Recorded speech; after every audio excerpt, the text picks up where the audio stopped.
and welcome to the Breaking Muscle podcast.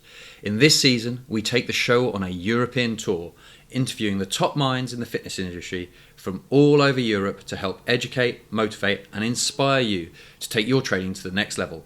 I'm your host, Tom McCormick, and today I'm joined by Wolfgang Unsoeld. Wolfgang is a coach based in Stuttgart, Germany, who has worked with elite athletes from 20 different sports. 90% of his business, however, is spent working with general population clients, with whom he's developed a reputation as a world leader in body transformations.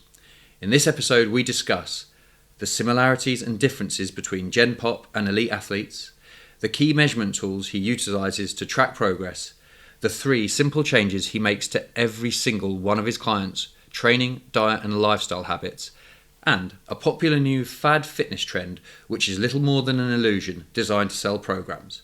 So, without further delay, it's on with the podcast.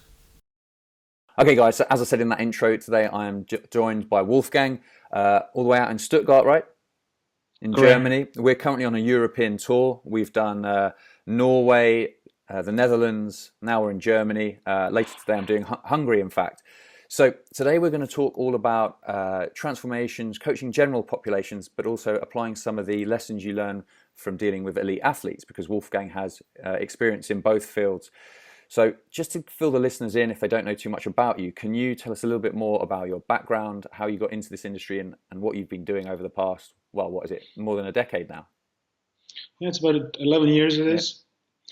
I studied business in university, and after 4 semesters, I was like, this is not going anywhere. I just don't see myself sitting in an office at a desk working long hours. So I was like, okay, I have no problem with working long hours, but it's got to be something that I'm a bit more passionate about, or at least something that fascinates me. Mm-hmm. So at the same time, I got into weight training. During university times, I was still running a lot. I was running about 100K a week.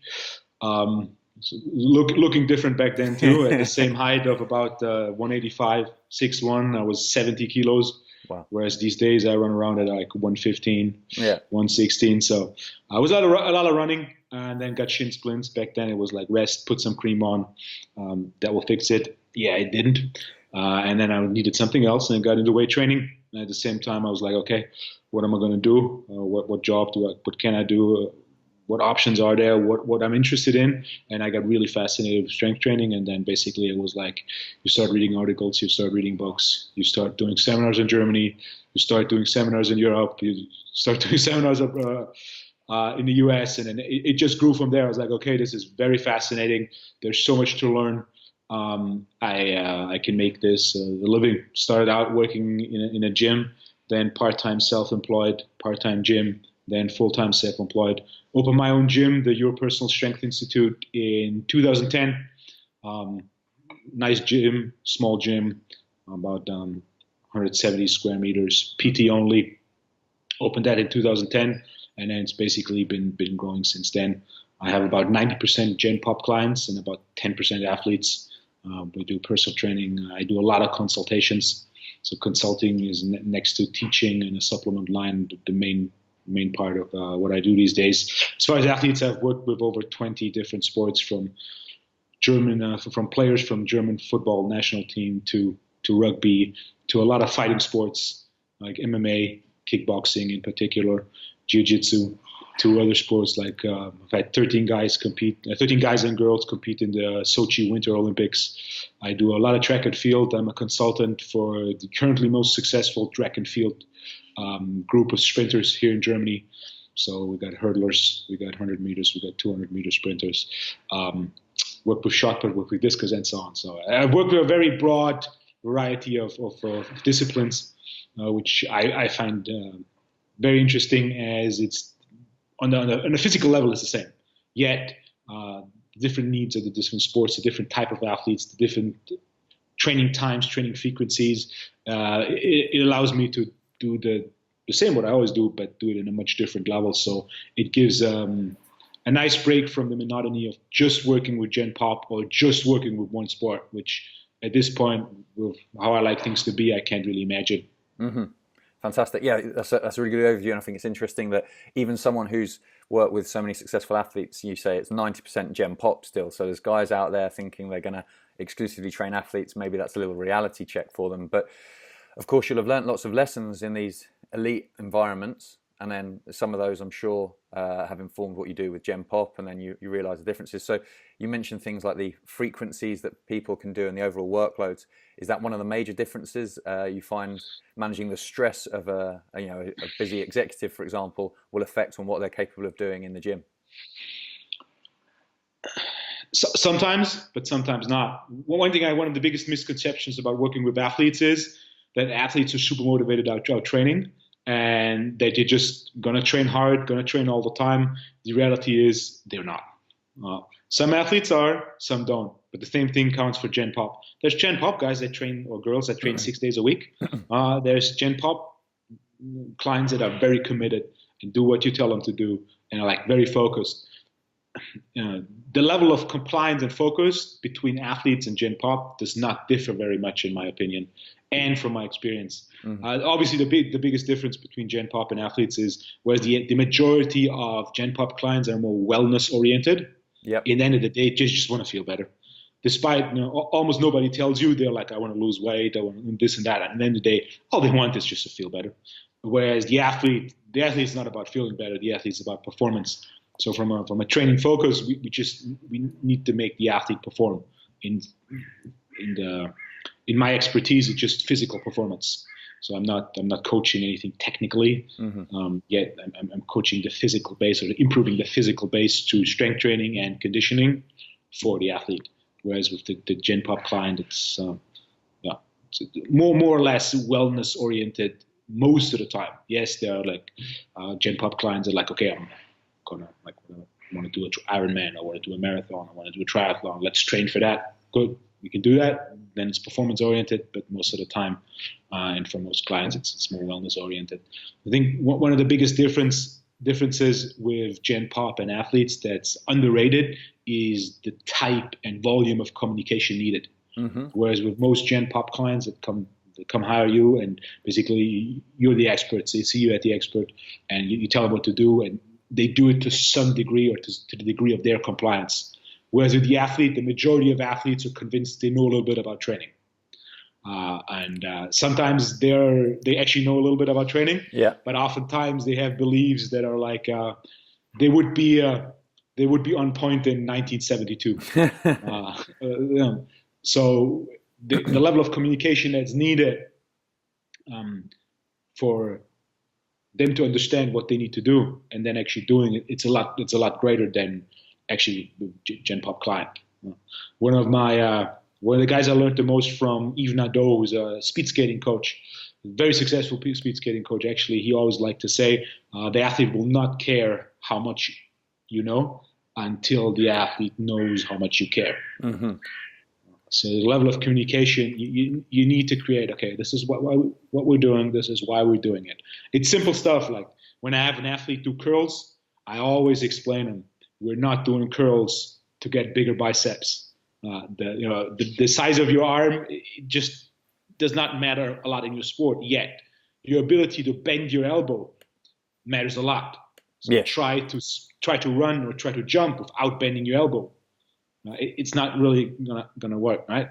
And we need elbow flexor strength and power to be able to bend that elbow. And some people, it's actually a limiting factor.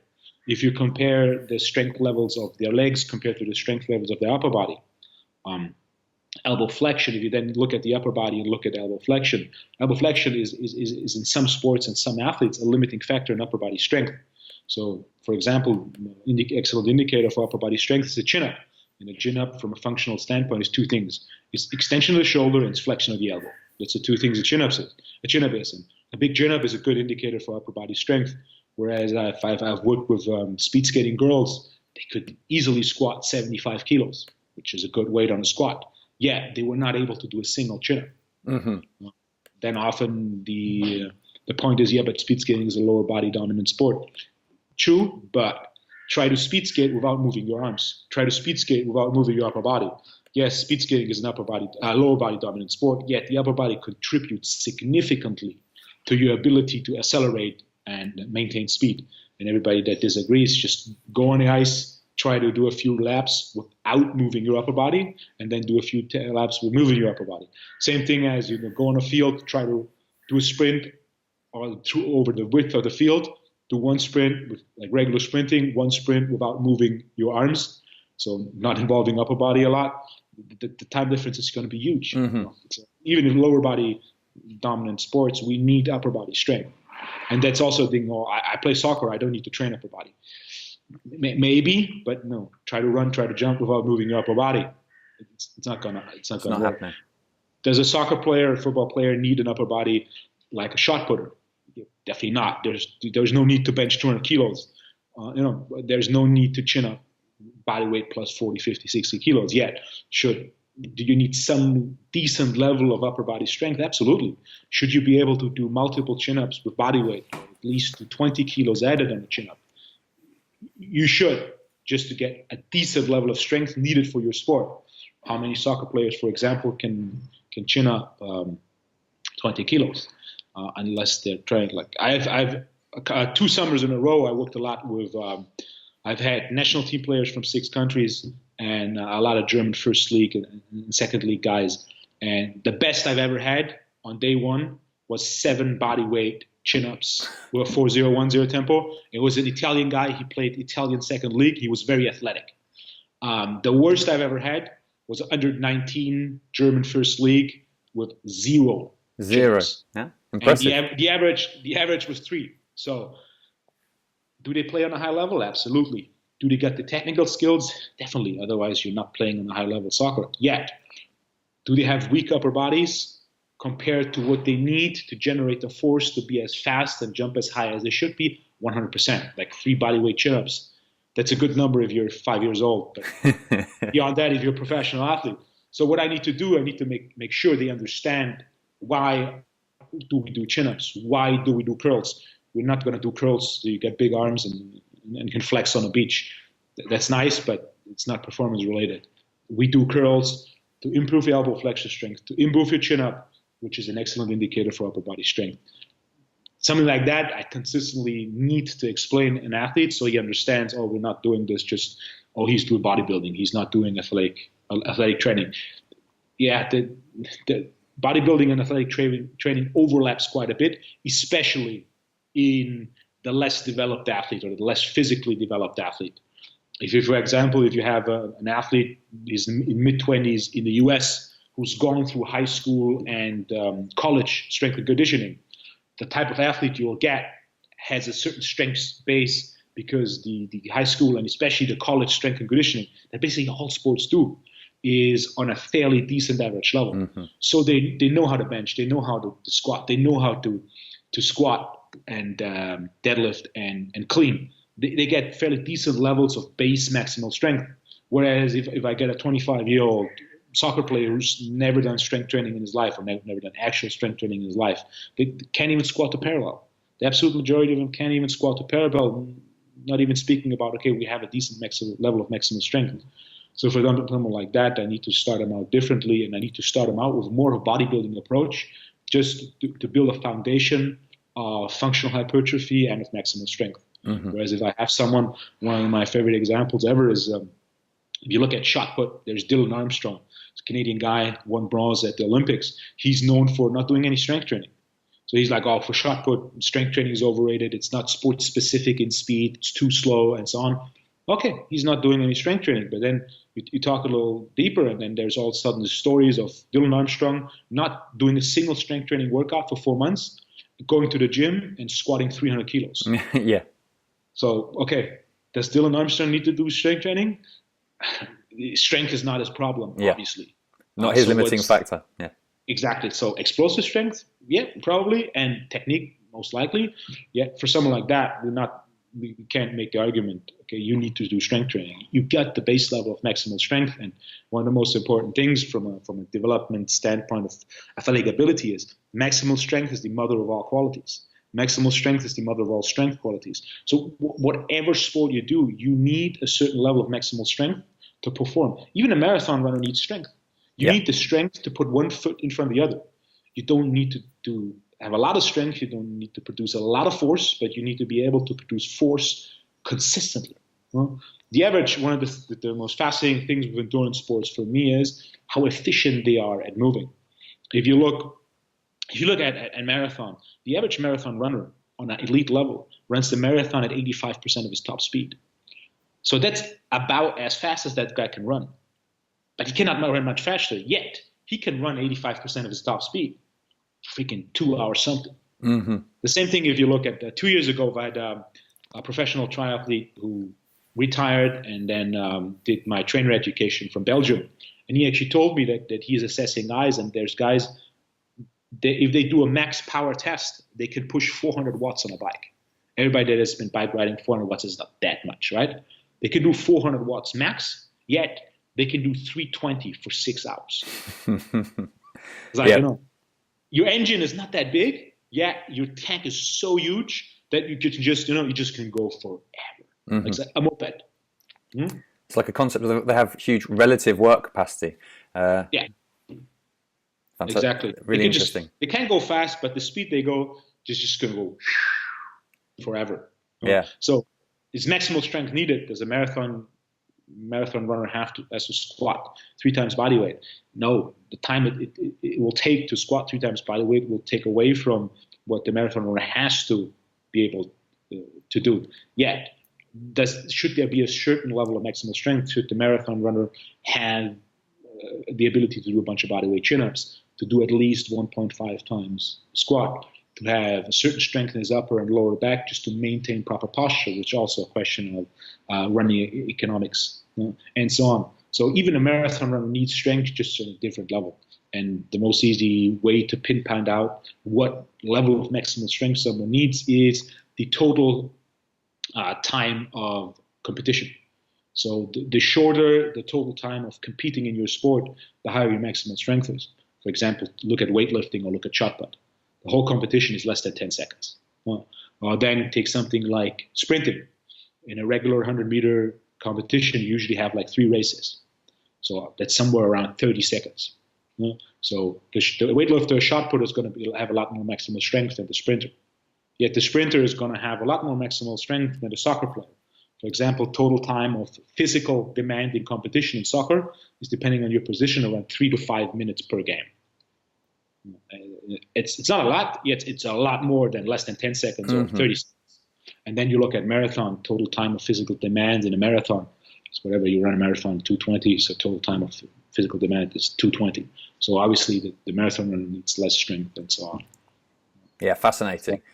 And communicating these aspects of, okay, what do we do? Why do we do it? And what do we actually need? And then always, that's a big thing with athletes for me, we need to assess.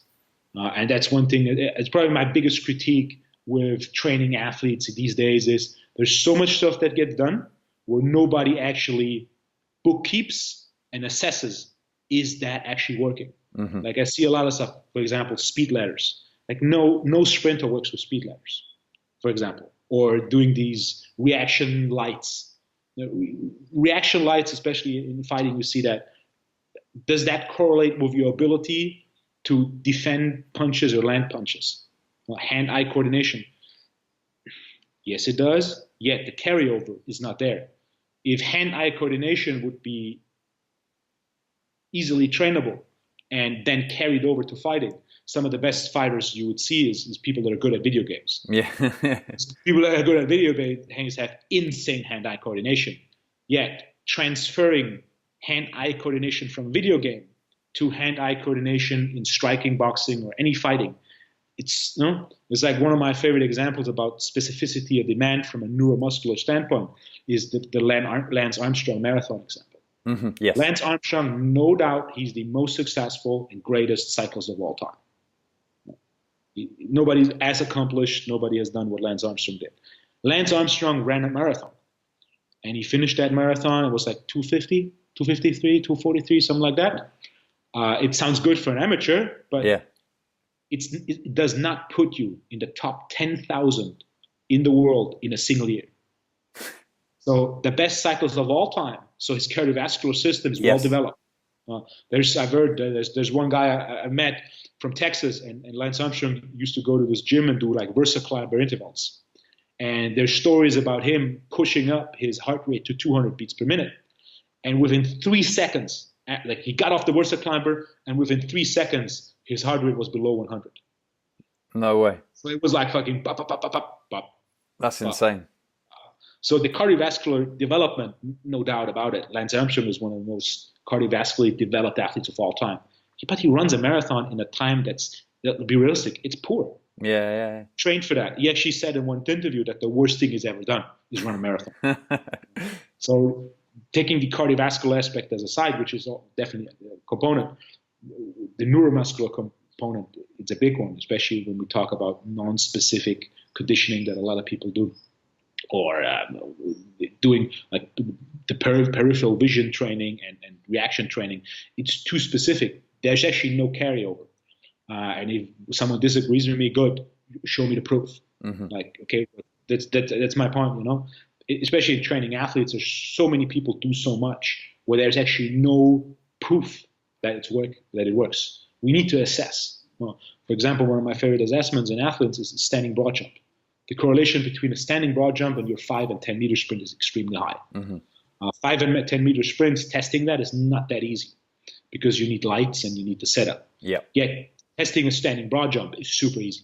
What I have in my gym is basically just to have like a measurement line on the floor, and then there's 0, and then it goes to 330, and then you just stand there and you jump, and I can measure your standing broad jump easily, not much effort, not much space, and I can just tell you, okay, we're doing a lot of strength training. Does your standing broad jump go up or not? If your standing broad jump goes up, your explosive power goes up, period. And a lot of athletes can be like, okay, understanding that a squat will improve your jumping and sprinting ability, and understanding that the jumping broad jump, the standing broad jump increases your jumping and sprinting ability. It's much easier for them to get the broad jump than to get the squat. So we train the squat, and depending on the level of development of the athlete, Olympic lifts and so on, and then we do the standing broad jump. So I can show the athlete, okay, you jumped 261 in April. Now it's August and you're jumping 269. So we've made progress. If you jump 261 and we do all sorts of speed training, and 6 months later you jump 261, we wasted 6 months of training. Yes. And that's not something that can be discussed. It's not an opinion. It's a fact. It says there's no improvement. So we have assessed it. Even though whatever, I'm convinced I'm the speed training guy, and like, this is great. This is whatever we do. But if the facts say, okay, it's not working, we're not getting any progress out of it, then we need to do something different. And that's what's often missing. It's too much emotional training. There's not enough rational approach to look at, okay, we need to bookkeep. Is this going ahead? Yes or no? Mm-hmm. Yeah, I think that's really interesting. And so you need these metrics that you can use to check progress, but also obviously I think a lot of what you're talking about is at the start you need to do a really good needs analysis. What is this person? What do we need to improve for them to get where they want to go? Whether that be performance as a sport or a general pop guy. And actually, one thing I had, obviously you know. Well, we've met before. I know you're very data-driven. People listening may not be quite aware with the fantastic questions you'd ask on a course. You know, like you know, picking up someone on their like 2.1% or is it 2.3%? These sort of things. So really detail-oriented. So that's obviously makes sense with elite athletes. How much of your Gen Pop guys, even if their goal is wellness, do you have some performance metrics to try and motivate them? Is that one of the tools you use? And if so, you know, how would you go about that? 100%. So that approach is the same with athletes and with athletes at Gen Pop. Yet the metrics for the Gen Pop is a bit different. So the number one data I assess from an objective standpoint with Gen Pop is skin folds. So I've used skin folds measurement since 2009. It's been one of the primary factors that had determined the success of my work. I measure skin folds. And then I see, is it going up? Is it going down? Which are going up? Which are going down? Skin folds are a very, very good correlator to see, are you making progress in lowering body fat, increasing muscle mass, which indirectly correlates, the progress indirectly correlates with your wellness. Mm-hmm. So for the absolute majority of people, you're losing fat, you're building muscle, you feel a lot better. The second thing I use is a neurotransmitter assessment.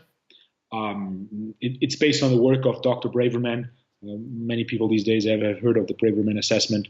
He's a doctor from New York who has specialized in using neurochemistry for an anti-aging approach. So his primary clients are people that are further up the road in their life and they just want to do something for anti-aging purposes, stay young.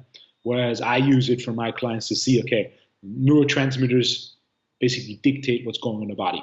They regulate how the nervous system communicates. So next to hormones, the most dominant transmission chemicals that we have in the body. So I can use a neurotransmitter assessment to see how's your energy during the day and how do you relax at night and fall asleep. So again, for some people, every trainer has worked with clients. There are some clients who are very good at pinpointing, okay, this got better, this got worse. Whereas then there's the client, whatever.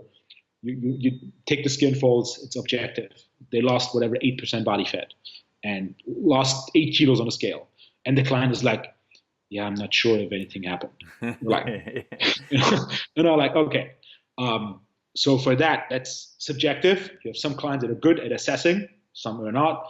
That's why we need objective data. Some people say, "Oh, my sleep didn't get better," and so on. And I look at the assessment. It's a questionnaire, and whatever. Last time you said yes to 15 questions, and now you say yes to 5 questions. So we definitely have a severe improvement.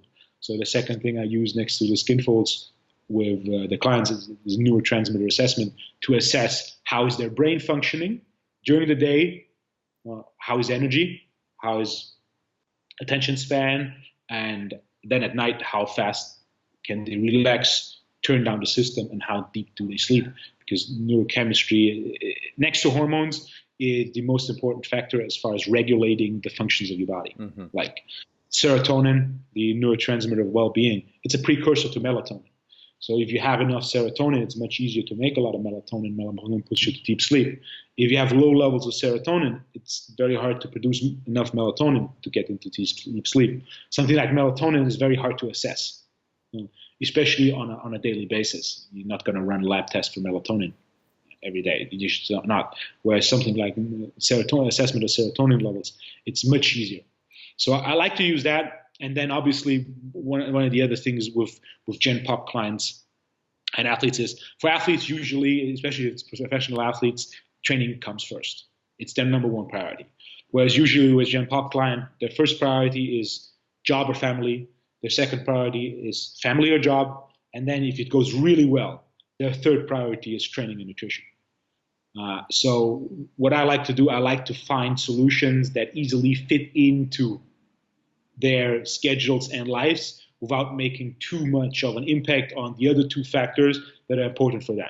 Mm-hmm. Simple stuff, like tracking your food, tracking your calories. Does that work? It doesn't. Definitely works. Do I do that a lot? I don't do it a lot. Why? Because the average personal training client is like 45 years old, has a full-time job that's usually beyond 35 hours a week. Is that person able to, or is that person willing to continuously, over months and years, weigh everything they eat? It's fairly unlikely, actually. If you're 25, you're active, you're fairly lean, and you just go by calorie deficit and calorie balance, is that going to get you results? Very likely. Are you willing to commit and take the time to weigh all your food? Very likely. Yet, for an average PT client, 45 years old, has a demanding daily life, you need to use more flexible solutions for eating. And if it's just something like that, okay, whatever, you have 3 main meals, 2 snacks, your secretary is responsible for your snack. That's one thing I like to do. The secretary is responsible for the meal. The secretary gets sent what you're supposed to eat. And then at 10 o'clock, whatever, the secretary has to bring you one bowl of berries. So you don't even have to think about it. It's like it's the secretary's responsibility. The secretary rotates, and then the bowl of berries is next to you on your desk, and you eat it. Mm-hmm. But most of these clients, if like, oh, it's 10 o'clock, I need to eat a bowl of berries. Oh, fuck, whatever. I don't have to. Yeah. So like, well, okay. So, or it's simple stuff as dinner. Like, okay, you should not eat carbohydrates, but you're going to eat every night dinner with your family. Are you going to have a completely different dinner than your family? Whatever, your kids eat pasta and you're going to have broccoli and chicken. No? Does work for some, does not work for many. So my point is, okay, your kids have pasta, so just make gluten-free pasta. Okay. It's still carbs, but at least we can do one step towards the right direction. And it's also good for your kids. And these days, there's gluten-free pasta. You put sauce on, you taste no difference. Or whatever your kids have, instead of bread, have gluten-free bread. or when the kids have whatever rice and curry, you take a little bit of rice, plenty of vegetable, and then you have the curry. Yeah. So just make small adjustments toward the right direction. Whereas, whatever, I have a client who's competing in some sort of physique competition, bodybuilding, you're not going to have gluten-free pasta. Yeah, it's different levels of detail. Exactly.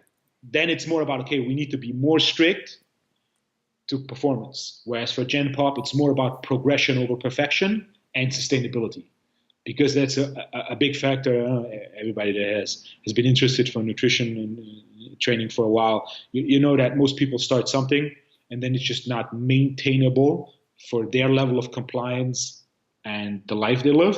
So they're just like, okay, whatever, I do a diet, and then 3 months later, oh, whatever, I just eat. No? Whereas I'm like, okay, when we change something, one of the questions I often ask is like, hey, this type of breakfast we changed, is that easy for you? Like, could you imagine yourself doing it, still doing it in 2 years from now? And if they're like, I don't know, like smoked salmon is a good breakfast, but I don't like fish. Like I'm eating it, you say it's good, I'm eating it. Okay, I've got to do it. I'm like, no, okay, no smoked salmon. We need solutions where we're like, okay, I can do this 2 years from now. Mm-hmm. Yes. Sustainability and progression over perfection is two big principles that I like to use with more wellness-oriented Gen Pop. Whereas with the athlete, it's much more, okay, on this day or this time, we need to be ready. It needs about performance, and you got to do what you got to do. Mm-hmm. So you look in with the Gen Pop lot often for the smallest change that gets a big outcome, big return, and then obviously try and then layer those on to create habits so that it becomes routine and they're doing on autopilot, and then they're set up for success. So I want to investigate that a little bit, but I'd also love to come back to the neurotransmitter stuff a little bit later. But so when we're on General Pop, these simple changes and having it routine, I think one of the key things is minimizing decision fatigue for them as well, because people have good intentions, but like you say, they've got stuff going on, and then by the end of the day, they've used up almost all of their willpower through decision fatigue, and then they make a bad choice. So what are some of the simple steps, simple changes that can almost be in place as an anchor for people that are a General Pop that just looking for some small improvements without completely disrupting their day, that you like to use with people? The first thing every single one of my client does, it's actually the first time I wrote an English article that got published, not on my website, was 2009. It was about the same thing. And the first book I put out, the first tip in the book was about the same thing. It's a lime salt water. Mm-hmm. So the first thing all of my clients do is you start every day with a glass of water. You put a 1/4 teaspoon of salt.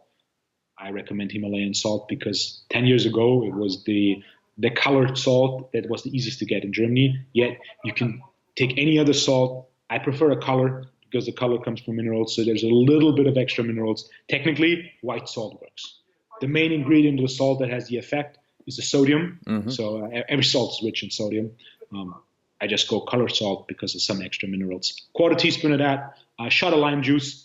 And these days, I also recommend to put a shot of ginger juice because it's so easy to get ginger these days. You just get a bottle in a store, and gingers are great. Ginger oils have a positive effect in the immune system. They have a positive effect on the management of inflammation and on your gut microbiome. So just put a shot of ginger in and shot of lime juice. Technically, every citrus juice works, even orange juice. So not a whole glass of orange juice, but half an orange, press it out, put that juice in the water with a 1/4 teaspoon of Himalaya salt. That's so easy to do, and that's the first thing I recommend all of my clients. And the feedback is outstanding. It's so little to do, and the absolute majority are like, okay, I'll have that. I feel so much better. It's fairly simple. It rehydrates, it nourishes your adrenals, and it provides some alkaline minerals. Mm-hmm. Yeah. Actually, on that point, an interesting one. I have clients. I do a similar thing. They first thing they have to do is water, and quite often we use a greens powder because it has a flavour and it creates buy-in that they can get something that tastes good. Now, my thought with that is physically, I'm sure it's doing them some good. Obviously, as we've just discussed, it has the benefits. But one of the most powerful things I think is psychologically. The first decision they've made is something that they count as positive. And it's like, okay, now I've done that. And so this sets the scene for the whole day. Now everything I'm doing is focused on progress, and I wonder if almost that's more powerful than any physiological benefit, is just the psychological impact it has. 100% agree. It's so easy. It's easy to do. You start with something, oh, I feel good. And the better you feel in the beginning of the day, the better you'll feel for the whole day. Mm-hmm. So yeah, it's a very simple but 100% powerful agree. thing to do. Okay, so that's the first one. What would be another tip? Breakfast. I like simple breakfast. So some people like, for example, meat for breakfast. That's the very popular choice these days. Steak for breakfast is excellent. I do like to have steak for breakfast. Do I have it all the time? No. Um, how many of my clients do have steak for breakfast? So it's a small percentage. Mm-hmm. Some do, some don't. What's the problem with steak for breakfast? You need to stand there, you need to grill it, and so on. It takes time. The majority of people are not willing to take the time. Whereas, for example, something like smoked salmon is open the package and you can just eat it. Or what I personally like a lot is meatballs. I have my beef, so it's technically steak. Yeah, I have pre-fried meatballs that I freeze, and I just take them out. I put them in the oven. So all I need to do is I place them in the oven, put 15, 20 minutes, and then they're ready, and I'll eat them. Or have a burger patty. Same thing. It's easier to do than a steak because you just put the frozen thing on the grill. After 10 minutes, you flip it. Like 5 minutes later, it's done. Or just have some eggs. Get one of these machines that boil eggs. Just put them in, or do scrambled eggs or sunny side up, whatever you like. The second thing I definitely recommend is a breakfast that's easy, so you can do it all the time. And with breakfast, that's one of the meals where I talk a lot to about my clients. What do you like to eat, and how can we make that the easiest way possible? So there's no excuse for you. Oh, I didn't have time to make breakfast. The best worst breakfast is a handful of nuts or seeds. And I don't have time. I'm not hungry. I can't eat. A handful of nuts or seeds always goes. Yeah. Always. Even I've had one client. He got picked up by a driver to work every day, and it was the driver's responsibility to buy nuts, seeds, and then before they left, he would hand them one bag. He would rotate the bag daily. He would just hand them one bag to the back seat. He would pour some on his hand, give him the bag back, and then on the way, the first couple of minutes on the way to work, he would just sit in the back seat and eat these nuts. So it was super easy for him. It actually worked. Mm-hmm. Would I have preferred him to eat a steak? Yes. Mm-hmm. He would have eaten a steak continuously and constantly? No, it's just not for him. It's like, I'll wake up, get ready, have a coffee, and then boom, car. Yeah. So even in the house, it doesn't work for him. So I'm like, I'm talking, and let's see, okay, where can we put this in? How can we make this work? So it's a handful of nuts or seeds.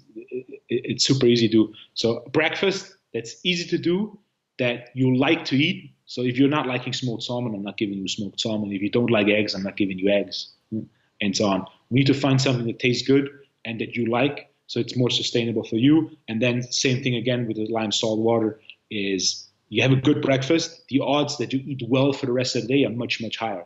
Actually, when I talk with clients about food in general, the first thing I always ask is, what do you have for breakfast? As breakfast is an excellent mirror of your whole nutrition. Right. Okay. So if you have a proper breakfast, the odds that the rest of the day is pretty good, very high. If your breakfast is a cigarette, milk, coffee, and a Danish, the odds that the rest of the day is really poor are very high too. Yes. So I set them up by I only change the breakfast in the first month. So I don't overwhelm them, because usually it's not much added benefit, but it's quite a few downsides. I just change the breakfast. I'm like, okay, we need to get this going. And I need an easy breakfast that works for them, that tastes well. And that's the first thing I change nutritionally with every client. And it's easy to do, and it has a huge impact on the rest of the day. And again, once you get your breakfast right, the odds that you get the rest of the day right are much, much higher than if you start skipping your breakfast and so on. And the third factor definitely is creating a few habits that allow you to sleep better. Sleep is still one of the most underrated tools of improving wellness and performance. It's actually one of the things I tell many clients in the initial consult, and I always tell at the first seminar of my certification, one of the main points I talk about is sleep and energy. So what I tell the client is, independent of what your specific goal is, whatever, I want to squat 200 kilo, or I want to lose 10 kilos, or I want to lose 10% body fat, or I want to get abs, no matter what your specific goal is, I always have two non-specific goals in mind that are beyond all the specific goals. And these two non-specific goals for 100% of my clients is, I need to improve your sleep and I need to improve your energy. Why? Because the more energy you have and the better you sleep, the easier you will achieve your specific goals.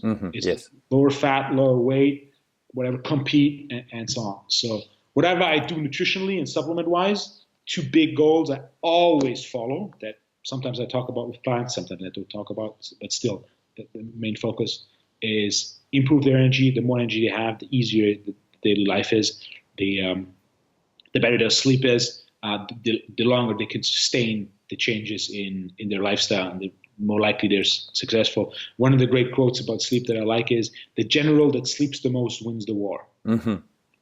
Good quote. Decision making, sustainability, resilience, all that lives of sleep. And everybody, we all had whatever, even if it's just like you had to wake up at 4 a.m, go to the airport and fly. How was that day? How was your resilience? How was your ability to make decisions? How was your cognitive performance? Like everybody will say, okay, it's diminished. Yes. Yeah. And there's also plenty of research on that, how a certain level of sleep deficiency impacts these factors. So same as physical performance, obviously, when we talk training. So we need to sleep well. Yeah, as a parent of 2 young kids, I can vouch for the importance of sleep and how it can impact your performance through the day. So, yeah, I 100% agree with that. And it's same for guys that are trying to build muscle. They seem to stress about all the details of their program design and they micromanage these things, but they're getting 4 hours sleep. It's not that exciting to be told that if you sleep more, that could unlock your gains, as opposed to some super advanced training protocol. But so. Just to summarize those, the water and lime shot in the morning, making sure they get a good breakfast in, and ideally a protein-containing breakfast. Lots of people, they have breakfast, but there's no protein in there, and then making a big emphasis on improving sleep. And those 3 things probably go a long way to determining someone's actual success in achieving their goal, whether that be performance or wellness, or just getting a transformation. So. Thanks for those tips, and those are ones that they seem really simple that people should definitely be putting into practice. Now I want to skip back to sort of getting into maybe a little bit more detail. Neurotransmitters, and two elements I want to look at: how it impacts program design, and then secondly, I'd like to talk about perhaps supplementation and how you incorporate that and influencing and diet as well to positively influence neurotransmitters. So. Either or, program design or nutrition and supplementation. Okay. Program design, neurotransmitter program design is to strength training what power plate was to fitness 10 years ago. It's an illusion. Yeah. Well, does power plate work? Yes, it does, for one specific target group. Power plate training is great for people that would not train at all if there's no power plate. Neurotransmitter type based training. So I've been exposed to neurotransmitter based training for the first time in September 2009. I was fascinated by it. And back then it was one guy who promoted it. These days there are 2 guys to promote it. My first question is, what actual experience have these people that promote neurotransmitter based training actual people? The correct answer is almost none, because both are actually not actively training people, therefore not gaining experience. Me, training a lot of people and implementing it, one of the first things that I understood is neurotransmitter-based training is definitely relevant, but it's only relevant to a small target group of someone who's very advanced. If you have non-advanced clients, and how advanced you are is determined by one factor, maximal strength, do neurotransmitters play a huge role? For example, one thing that both of the guys that promoted and also myself who's worked a lot with it agree on is your dopamine levels determine the intensity you need. So one recommendation that I find when you think about it slightly off is that someone who's high in dopamine should only train below 6 reps. That's something you commonly hear. Everybody who goes in neurotransmitter by training. That's like one of the first things you actually listen. Example: John Smith, 45 years old, or John Smith, 38 years old, never done strength training in his life, comes to you and wants to train, and you do neurotransmitter based training. whatever. He can't do a chin up. He squats 40 kilos. You do a neurotransmitter assessment. He's very high dopamine because he's a lawyer. He works 60, 70 hours, 80 hours a week. He's a very driven guy. So based on neurotransmitter-based training, what reps should you give him? Below 6. He squats 40 kilos. If I give him 10 sets of 10, will he make excellent progress in improving his squat, getting it stronger, getting some muscle on his legs, and improving fat loss? 100%. 100%. So if I let him squat, let's just be very defensive, below 6 reps, so I'll give him 6 sets of 4 to 6 reps. And he needs intensity, he needs weight, so I'll load him up. Will he have a stimulus? Yes. It's going to be the same stimulus for fat loss? No, definitely not. I agree. I think we all agree that 10 sets of 10 is a greater metabolic stimulus, so the effect on fat loss is greater. Will he have the same improvement in squat technique? I also disagree, because 6 sets of 4 to 6, it's about 30 reps, whereas 10 sets of 10 is about 100 reps. So the more repetition you do, the easier it is to get a movement pattern. And then the third factor is definitely injury risk. If I get a beginner and I load them with low reps, injury risk is fairly high. So would I give him low reps? I think every trainer would agree that no, we don't yet, but he's dopamine dominant, so he needs low reps. So second scenario, we have John Smith, 38 years old, sprinter. He's an amateur sprinter. He likes to run a couple competitions. So let's say he runs 12.5 on 100 meters. So, or 11.5 on 100 meters. So he's fast, but he's not very fast, right? So if you talk to a sprinter, everything above 11 seconds is running, not sprinting. Mm-hmm. So 11.5, recreational sprinter, whatever has done weight training for the last 20 years is dopamine dominant. Would you start him out on low reps? More likely, yes. Right? So basically, he's earned the same right guys, for that. Yet the level of training determines how specific your program design needs to be. For a beginner, you can do whatever you want and you will make progress. For a beginner, we can improve maximal strength by doing 3 sets of 8 to 12.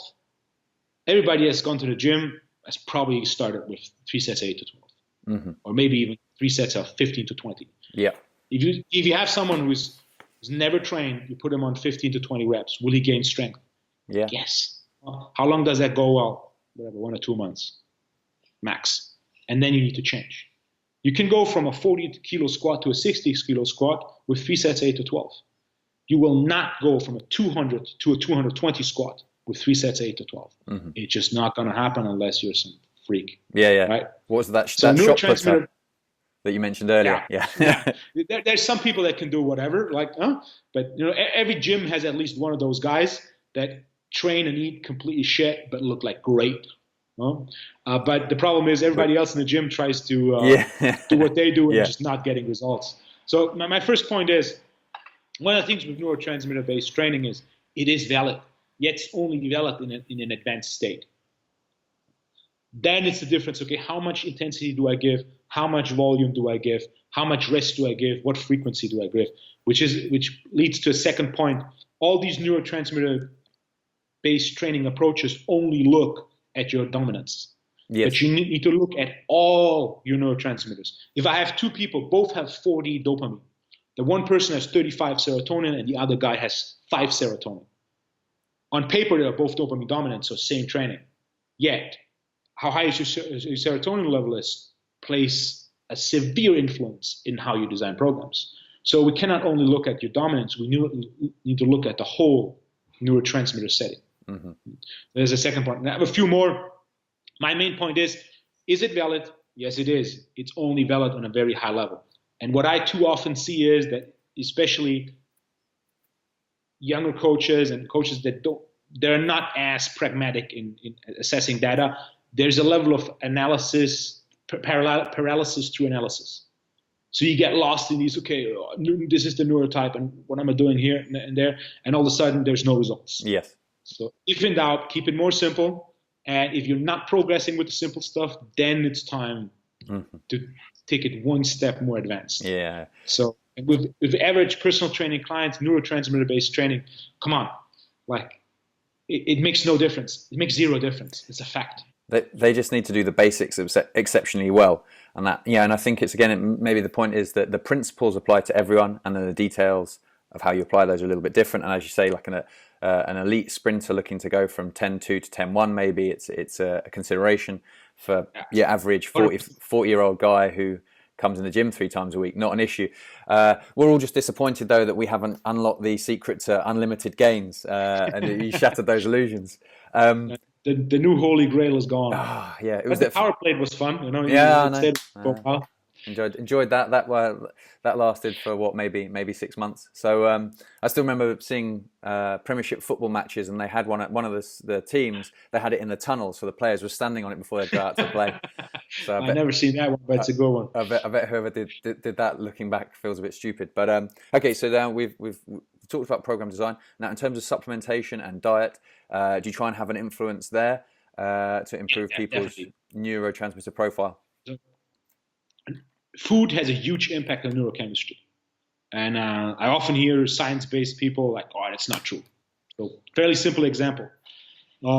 Imagine you're going to have a big bowl of pasta. How you feel 30 minutes later?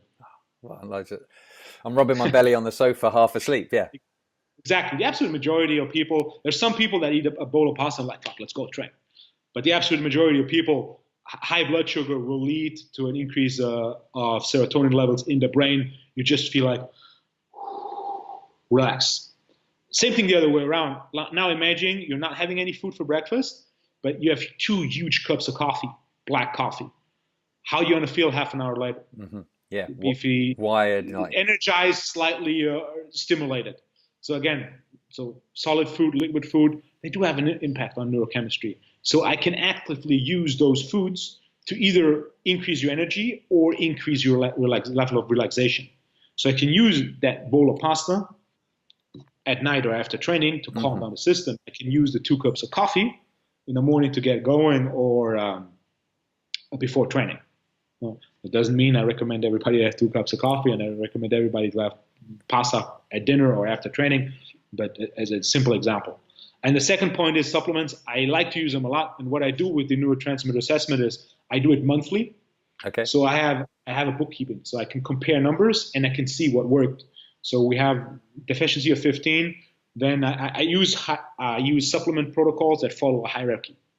So we use step 1 and we see how much you decrease your deficiency. Then we go to step 2 or level 2 and we decrease the deficiency further. Then if the deficiency is not gone, we'll go another level up, we'll go another level up. So I use a hierarchical model to decrease neurotransmitter deficiencies, and I reassess every month. Because if I don't assess, I don't know how much did it improve. So I have exact numbers, then I follow a hierarchy of supplements for each of the deficiencies, and then I see how much did the deficiency decrease. For some people, deficiencies are just momentarily based on whatever, a project or some level of stress. So I have clients that it's consistently recurring. So we have a huge deficiency in one neurotransmitter like GABA, which is very common. It flares up, they get irritated, and we decrease the deficiency using the supplement protocols. We'll get the deficiency down, we'll kick out the supplements, and then 2-3 months later, we have the same symptoms, we redo the neurotransmitter test, and we have a deficiency again. So for something like that, I know that I not only need to do the assessment more continuously, maybe every 1 or 2 months, or when they feel like, okay, something is wrong, I also need to maintain a base level of supplementation to eliminate or at least decrease the risk of a deficiency.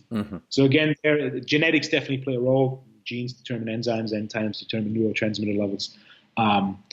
It's actually one of the few genes that are very well studied compared to most of the genes are the genes that regulate neurotransmitter levels in the body, like MTHFR, COMT gene, Mayo gene, and so on. And then definitely lifestyle plays a role. How much electronics you use, how do you sleep, how do you eat, what job you have, what's the demand of your job, what's the demand of your training. So something like a track and field athlete, especially if it goes towards spring training before summer season, there's so much speed work. There's severe depletion of neurotransmitters in both the activating one, acetylcholine, which is responsible for speed of muscle contraction, and also for GABA, which actually calms down the neuron. So I need to look at that. and see whatever training is high, and all of a sudden they have a hard time falling asleep at night. Yeah. I know that there's something off in the yin neurotransmitters, so I need to assess that and see where's the numbers, and then I need to give them supplements to calm that down. Same thing with Gen Pop clients that can't get going in the morning. So we need to look at the yang neurotransmitters, especially dopamine, and we need to look, okay, is there a deficiency? Good. There's a deficiency. Well, we've assessed it. Now we address it, and then we assess it again, and then we see how much did it improve. Mm-hmm. What gets measured gets managed. So exactly. As Peter Drucker said, you can only improve something if you measure it, and that's a fact. I'm very data-driven. I like bookkeeping tools, and I like bookkeeping tools that are simple, next to skin folds, and obviously writing down your training programs and doing physical assessments. The neurotransmitter assessment is one I consistently use with very good results as far as optimizing neurochemistry, which is actually the main thing I use neurotransmitters for. I use neurotransmitters to improve energy during the day and improve sleep, because compared to neurotransmitter-based training, which only applies to a small percentage of people that are fairly advanced. And again, if I squat 200 kilos, there's one group of people that will increase their squat more if they go do 5 sets of 2. The next group needs 12 sets of 1 to 3, and the next group needs weight loading. Determining which group needs what, that's what my neurotransmitters are for. And that's not just strength training, it's the whole thing. So I also use neurotransmitters, for example, with the track and field athletes. We use neurotransmitters to almost dictate how many high volume, high intensity sessions can they do in a week, what's the frequency they can do, and so on. So we know, okay, this guy can only go 2 heavy sessions in a row, then we need to back off. Or this guy can do 2 heavy sessions a week, or this guy we can go long, but we can only go heavy for a full week, then we need to back off, and so on. So the structure of intensity and volume based on neurotransmitter does not just apply on your strength training. It applies on your training overall. There's one very good example. Greg Rutherford, Englishman, 2012 long jump Olympic champion. Back then, they didn't do any neurotransmitter testing yet. One of the things they found out in the 2 years leading up to the London Olympics is that he would get a cold all the time. So the new coaches basically figured out, hey, the guy overtrains too fast. He does not tolerate volume well. So you lowered his training volumes. Greg Rutherford, to win Olympic golds, he trained 3 times a week. Yeah. Monday, Wednesday, and Friday, about a 1.5 to 2 hour session. That's it. He could not train more because what they use is basically a cold as an overtraining symptom. Yes. So they lowered his volume and frequency to the point where he only trained 3 times a week, and boom, he was Olympic champion in long jump, which is there's hope for all the guys doing their Monday, Wednesday, Friday programs. More training is not more program necessarily. I know powerlifters are very strong. They only train 3 times a week. Yeah. Or for example, if you look at powerlifting, Ed Cohen became one of the, if not the most successful powerlifters in the world in history with 4 workouts a week. Then you look at Westside. Westside, they train like 12, sometimes 15 times a week. They do 4 workouts with a barbell, but they use tons of extra work. They use air conditioning and so on. So it's an approach that's fairly a lot of volume. Whereas, for example, someone like Ed Cohen was 4 times a week. I know one powerlifter who only trains 3 times a week because he says, like, if I train a 4th time, I'm like smashed. Train 3 times a week. So it's 1 day bench, 1 day squat, 1 day deadlift, a little bit of assistant work, and done. So there's different approaches, and too often the talk is, okay, what's the best approach? Like, is Westside the best? Is Shaiko the best? The question is not what's the best approach. The question is, what is the best approach for you at the point you are? One of the things I like to compare this with is a GPS. Yes. So if someone asks, what's the best way to get to Rome? It's like, first question is, where you at? Like, you're sitting in England, I'm sitting in Germany. So the direction is south. We agree on that. Yet in detail, it's quite different. Yet the next person might be in Istanbul. So the direction is not going to be south. The direction is going to be west. So too often, especially in training, it's about what's the best training system. There's training systems who are extremely reliable at producing results. Something like 5 sets of 5. Like, that's very versatile. I actually consider it the best rep set scheme ever because it works for the most people and the most exercises. Like, you can do 5 sets of 5 in a curl, in a chin-up, in a deadlift, and a squat. For example, like 10 sets of 10, it's an excellent set rep scheme. It works super well for squats, but does it work well for deadlifts? Most people like their back snatch. Yeah. Does it work well for triceps extension and curls? It's way too much volume. And so too often we talk about, okay, what's the best rep set scheme, rather than we need to talk about, we need to use a systems-based approach like a GPS. We need to determine where we want to go, then we need to determine where we are, and then we need to determine to get from A to B. Yes. And there's certain approaches that are very reliable, and then we need to individualize it depending on that person, and at a more advanced level, individualizing based on neurotransmitters is definitely valid, and it's one of the biggest changes in training in the last 10 years, yet it's not the holy grail. It's not. It's not a game changer. No, definitely. For the average person anyway. Usually, if something is called a game changer, it's not a game changer. Yeah, this is true. Actually, I think an interesting point quickly on that neurotransmitters from a nutritional and a supplemental standpoint, like that's your world. That affects 24 hours a day. And then if you're trying to program, that's this little window of opportunity. It maybe improves your training like by a small percentage, but that's perhaps 1 hour of your day 4 times a week. So again, the magnitude of impact's going to be very small because of that fact. So that's really, really interesting. And again, basically, with those different systems you talk about, that they've got tried and tested results, and they're proven. Again, they apply the principles, and it's exactly how they apply the principles is maybe slightly different, but they work on those principles.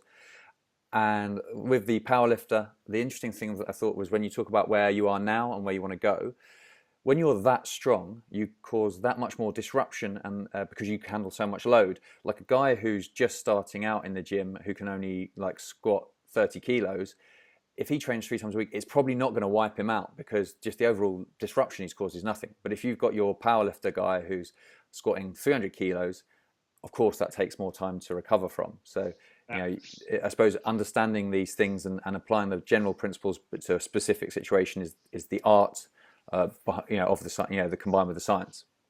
So if we go with a general pop guy, this is going to be a tough question, because it's like trying to give Mr. Average. What's your typical Gen Pop client look like? How old? How often do they train? Right now, the average Gen Pop client, male, female, late 30s, 2 to 3, sometimes 4 sessions.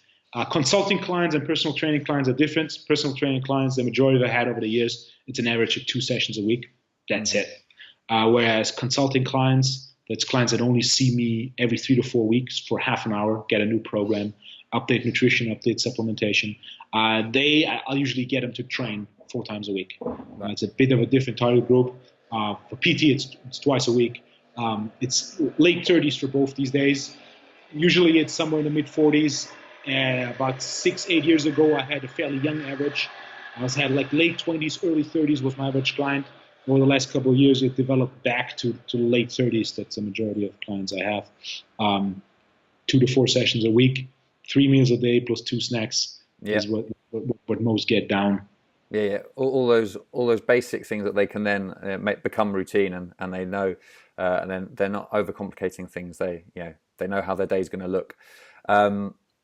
And of course, I suppose it's fairly obvious from how the conversation's gone, but most of your work with them is strength focused. It's in the gym lifting. We're not doing tons of cardio or anything like that. Nutritionally, how often or how much changes, how important is that in your changes? Do you change nutrition aspects frequently, or do you let the training dictate things and then you try and minimize adjustments to nutrition? So within the first 3 to 4 months, I basically changed all the meals and the snacks. So I changed more or less one by one. Mm-hmm. And then down the road, I basically changed nutrition based on the feedback. The feedback I get by skin folds. So the leaner they get, the more I change nutrition. Or also feedback about how sustainable the changes we made are. So for some people, I might change nothing for 6 months.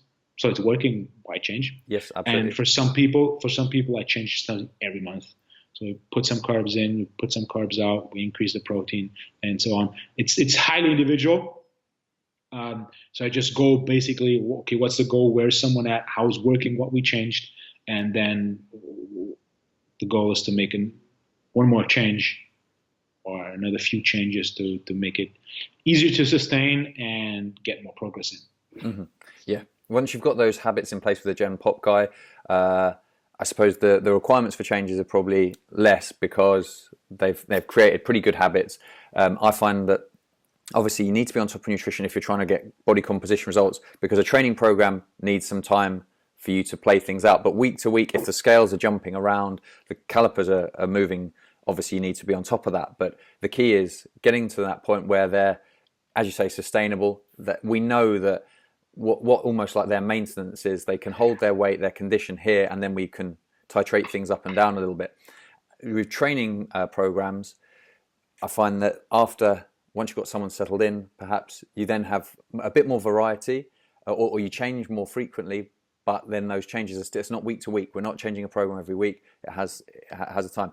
So this will be interesting. People's programs, when I work with them often, are about 4 weeks, and the reason for that is because people work on months, and people like the idea that everything fits within a 7-day week, a 4-week month, and then 12 months in a year, obviously. Physiologically, I'm not sure I can make an argument that 4 weeks is magic, but psychologically, again, a bit like the water in the morning, it helps. Do you have any similar experiences or insights on that? I basically go 3 to 4 weeks, very similar to that, like a monthly checkup. Statistically, it's about after 6 sessions of weight training, people stall and can't make any progress anymore. So just from a pure program standpoint, a program is good as long as you can make progress with it. Mm-hmm. So if you're not making progress anymore, you need to change the program. The more advanced someone gets, the more often I need to change the program. Yet I still only see them every 3 to 4 weeks. So I build a program that's basically in steps. So for example, whatever, the first week we do 6 to 8 reps. The second week we do 5 to 7 reps. The third weeks we drop to 3 to 5 reps. Movements stay the same, sets stay the same, tempo and rest stays the same. But I put some change in to allow them to prolong the phase and not plateau already after the third workout. Yeah.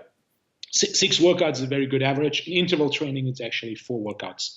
So you adapt, as interval training is more metabolic, less neural, you actually adapt a lot faster. Okay, interesting. So interval training, fairly fast. I give them programs already where it's 1 month, yet in that 1 month, it's at least 1 or 2 changes. So we actually have 2 to 3 programs within the same month where there's slight changes. The same focus stays the same, but we'll make some adjustments so it's easier for them to continue to progress. And then from a scheduling standpoint, every 3 to 4 weeks is what I've always done for consulting, and it works very well. Only in the initial phases, I actually had weekly appointments. Like 2008, I actually had very, very short, it was only a couple months, where I would see clients for measurements every week. But I found out very fast that that's neither necessary nor very productive. Mm-hmm. So I don't like to see clients for consultations too frequently, but it actually increases the relative amount of progress you make. If I measure you once a week for a month, and every time you make 0.5% loss, that's not much. Yet if I see you once a month, and you make 0.5 a week, it's 2%. That's a lot. Absolute is exact same, yet relative it appears to be different. Yes. So 3 to 4 weeks is also a frequency that I follow. That has been the frequency where it's enough to get good results, yet it's not going longer will actually decrease compliance and commitment. Yeah, yeah. And you know, this isn't their job, so they need stuff to be interesting. So some small changes in program can just keep their motivation up. And obviously, the more motivated, the harder they'll work and the better results. I mean, that's probably the most important factor. Is, you know, with them getting results is how much effort they're prepared to put in.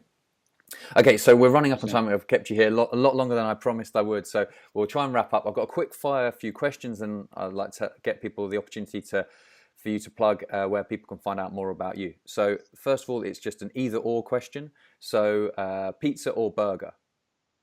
Burger. Chocolate or peanut butter? Chocolate. Beach holiday or city break? Beach. Steak rare or well done? Rare. Yeah, of course. Eggs scrambled or poached? Poached. Okay, cool. And now, can you tell us something about you that we probably don't already know? This one's always the one that gets people having to think a little bit.